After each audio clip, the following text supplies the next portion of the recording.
gusto saludarlos. De nuevo, bienvenidos a las entrevistas de Punto Final del Diario del Otún en YouTube. Hoy tengo el gusto de presentarles a Gloria Díaz. Ella es la autora de la política de salud mental de Bogotá. Es exconcejal también, hay que decirlo, de allá de Bogotá. Está en Pereira, está conociendo. Y vino algo que no es tan chévere porque le prendieron las alarmas ciertas cifras que tenemos por acá, pero ya vamos para allá. Gloria, bienvenida a Pereira, al Diario del Otún, y pues contemos que no es como tan halagadora la visita. Bueno, no, pues me siento muy feliz de poder estar acá en el departamento de Risaralda, en Pereira, por supuesto acá en el Diario del Otún, un referente del periodismo en el país. Y estoy visitando esta tierra hermosa por una causa de vida que tiene que ver con tocar el corazón y generar una reflexión alrededor de la importancia de la salud mental. Como tú lo señalaste, en Bogotá lo pudimos hacer, lograr garantizar una nueva forma de ver este escenario de vida donde la salud mental aún hoy en día es un tabú alrededor de pensarnos en ir a un psicólogo, a un psiquiatra, y de ahí que hace 9 años me haya empeñado en que nuestro país hable de este tema y que le perdamos el miedo a decirnos que podemos enfermar también por nuestra mente. Sí, bueno, eso digamos que es muy importante y suena muy bien. Y les decía que no era tan halagadora es porque hay una cifra que a usted la preocupó y de verdad es preocupante. Sí, lamentablemente el departamento de Risaralda en su orden hoy está en tercer lugar en relación a todo tipo de trastornos asociados a nuestras emociones, trastornos psicoafectivos, trastornos de depresión, de ansiedad. Las cifras de suicidio, de intentos e ideaciones de suicidio están muy por encima de la media del país. En el caso de nuestra ciudad, en Pereira, estamos hablando de 17 suicidios consumados. Y pues del departamento más de 883 casos de personas que han buscado, que han encontrado como salida tal vez pensarse en quitarse la vida. De ahí que pues pongamos esto en la óptica obviamente del ejercicio territorial, pero también entender que somos un país y que tenemos que hablarnos con verdades alrededor de las violencias que estamos viviendo, de las indiferencias que también se ciernen sobre nosotros, de la ausencia de escucha y por supuesto de la violencia que también se promueve en los micrófonos y en otros espacios de vida donde nos está invitando a pensar en reconciliarnos y en sanar nuestras heridas. Exactamente. ¿Cómo estaba la situación en Bogotá cuando empezaron hace 9 años a trabajar este tema? O sea, ¿estaba peor que en Pereira? Pues dadas obviamente las diferencias de población, pero ¿estaba así de preocupante como está en Pereira o era menos y de todas formas trabajar? Pues lamentablemente el departamento del departamento de Risaralda y la ciudad de Pereira siempre han estado por encima de esa media. Cuando lo medimos hablamos de tasas por 100.000 habitantes. En Bogotá nosotros tenemos pues una ciudad de 8 millones, unas tasas pues absolutamente altas, particularmente en jóvenes, en adultos mayores, y nos fuimos a pensarnos cómo hablar de la salud mental desprendiéndolo. Por supuesto hay que atenderla desde la óptica clínica, pero sobre todo desprendiéndolo y entendiendo que muchas de las violencias que tal vez de las cuales somos víctimas nacen al interior del hogar.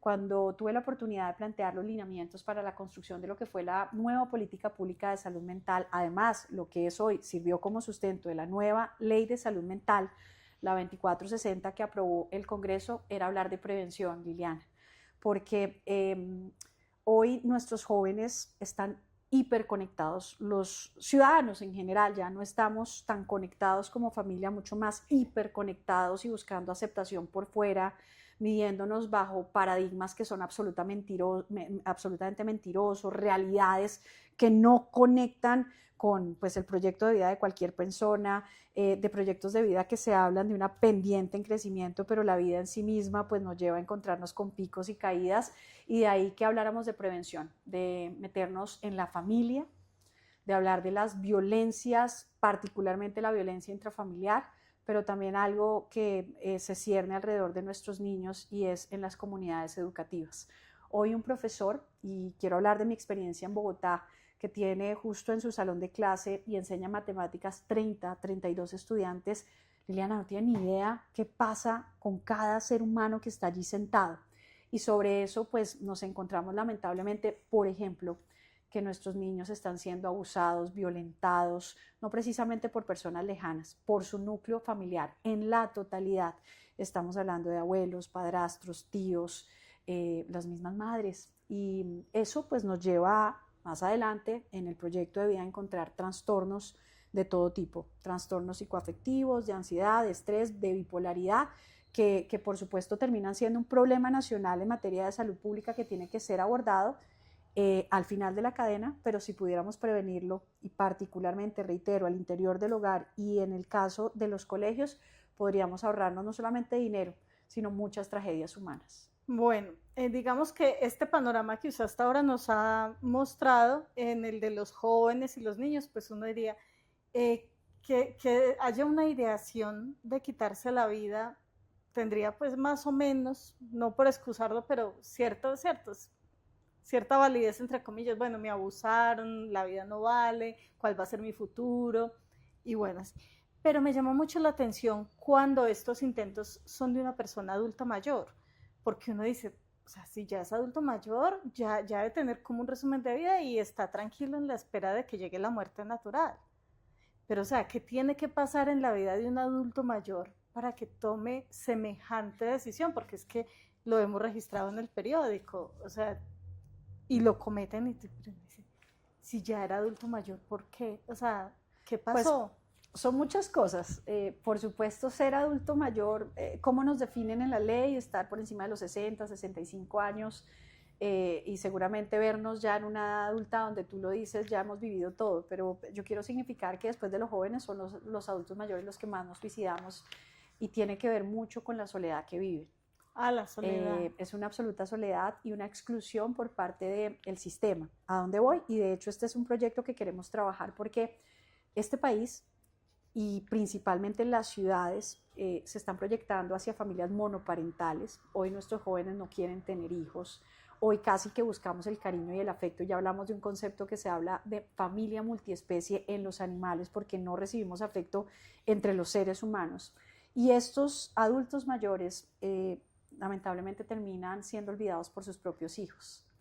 Personas que viven pobreza seguramente extrema, pobreza multidimensional, pero también pobreza emocional, porque los hijos dicen, ya come mal, mi papá huele feo, no se quiere bañar, no me aguanto su genio, y pues resulta que, si bien hay una ley, la ley de la vida más bien nos debe ayudar a pensar que en la reciprocidad y en la gratitud y en el cariño que debe ir y venir, en la familia nosotros tenemos la responsabilidad como hijos, como descendientes de ser responsables de ellos. Y esto es una crisis infinita porque Colombia hoy está con unas tasas menores de natalidad, pero estamos viendo, y no sé si te pasa, Liliana, aquí en Pereira, personas que ya están llegando, no a los 60, 65, a los 80 años, a los 100 años, y no solo son excluidas por su familia, sino que automáticamente, por ejemplo, les dicen, usted ya no tiene acceso a crédito porque, y le ponen un INRI encima, usted ya no tiene acceso a vivienda porque, y resulta que no. La vida se está extendiendo, de ahí que tengamos que abrir una discusión acerca de las nuevas longevidades y cómo le vamos a apostar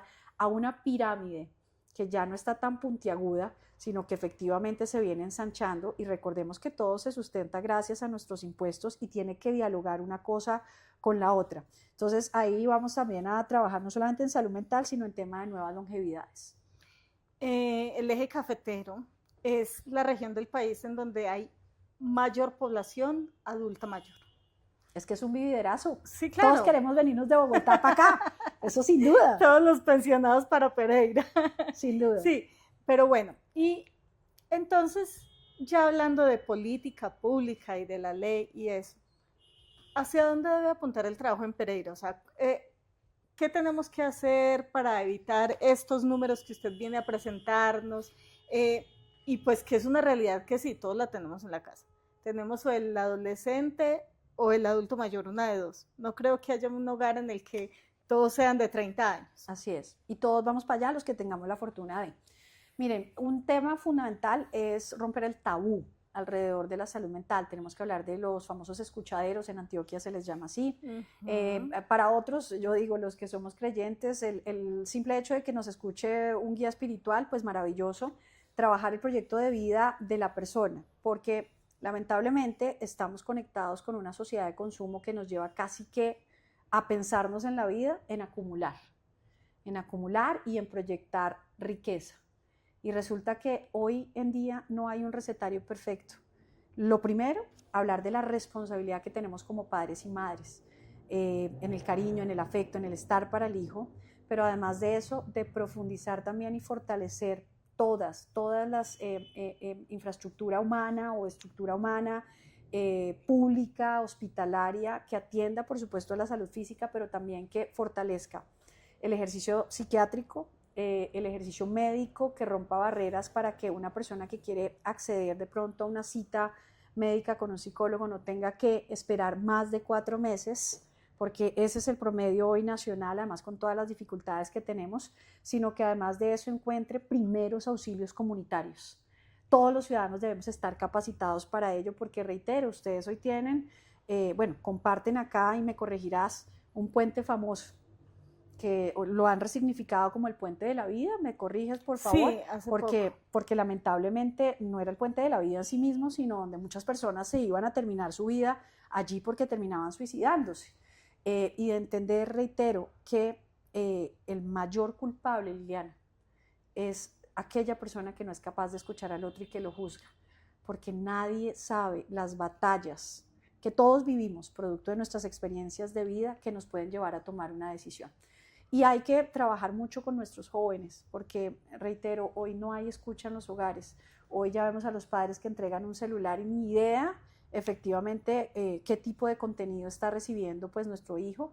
Y esa responsabilidad nace en el hogar, nace en los colegios, pero evidentemente ya cuando nos vamos al final de la cadena, pues termina siendo esa violencia que no solamente ejercemos sobre nosotros, sino la violencia en contra de los demás. Y quiero significarte que estaba revisando un par de noticias alrededor de la intolerancia, la violencia, y recientemente leer noticias como que un padre le quita la vida a 2 niños, después él se suicida, pero de haberme ido para Nariño y encontrarme con la realidad de un coronel que mata a su esposa, que termina, un coronel retirado, mata después ahí en la discusión a su hijo y después se sube en un taxi y se suicida, pero encontrarme en Bogotá con que una persona se le atraviesa en un carro a otra, se baja porque se le atravesó en el carro y le dispara, es trabajar una y otra vez por prevenir y hablar de la gestión de las emociones. ¿Cómo gestionamos nuestras emociones? Eso es muy importante. Si a nosotros, digamos, eso no nos lo incluyeron. Lo estamos viendo ahorita en los colegios que sí están trabajando manejo de emociones. O sea, una horita a la semana al menos, pero sí les están dando como esa guía. Someramente está muy crudo, pero al menos la están incluyendo lo que a nosotros nos faltó. Pero entonces eso, que la gente hable, porque usted efectivamente dice de los escuchaderos, aquí también, la gobernación, la alcaldía, diferentes, llámanos, busca ayuda, no sé qué, pero ¿cómo hacer para que la persona efectivamente acuda? Es que los sitios están y las líneas telefónicas están, pero es que nos da miedo y nos da pena decir que podemos tener una dificultad humana, emocional. Es que es romper precisamente ese tabú y por eso yo hablo de la importancia de la escucha en el ejercicio comunitario, ¿sí?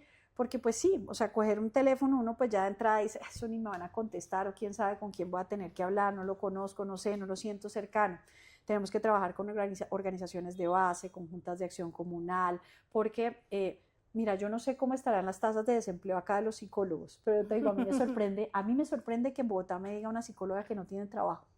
Y voy a significarte esto, porque yo logré que se actualizara la política pública de salud mental en Bogotá, pero la mayoría, no puedo decir la totalidad, pero la mayoría de leyes en nuestro país a veces sentimos que no operan.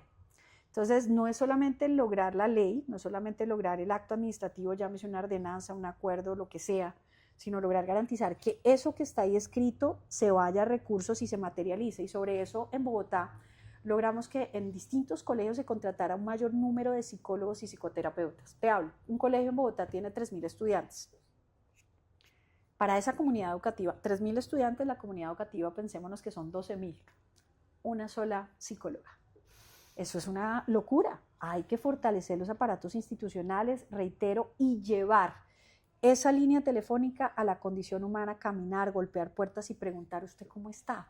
Es que no es solamente medirle la atención, es que no es solamente mirar cómo está su corazón físicamente hablando, sino, oiga, tal vez usted, su esposo la dejó, su esposa, o su esposo llega todos los días tomado y la violenta que está pasando, porque pues es la única manera de que el ciudadano tenga la capacidad de abrir su corazón.